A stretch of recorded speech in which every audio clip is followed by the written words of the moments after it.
নমস্কার। অবশ্যই একটা টিপস বলে দিচ্ছি, যাদের বাড়িতে বৃদ্ধ বাবা মা আছে তাদের সেবা করুন। তার সেবার পূর্ণ ফল আপনার কিন্তু ক্যারিয়ারে উন্নতি করবে। এই টিপসটা মাথায় রাখবেন। বাবা মাকে অবজ্ঞা করবেন না। বাবা মাকে যে যত সেবা করবেন বয়সকালে তত আপনার পুণ্য কিন্তু অর্জন হবে, তত দেখবেন আপনার পাপ ক্ষয় হবে।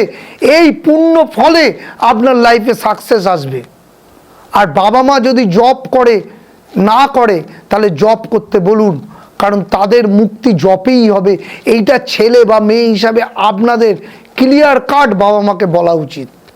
ভগবানের নাম বয়সকালে নিলে তার মুক্তি আরও তাড়াতাড়ি ভালো হবে। এইটা সন্তান হিসাবে আপনারা পালন করুন, দেখবেন এই টিপসটা সারা জীবনের জন্য অমূল্য একটা টিপস। নমস্কার।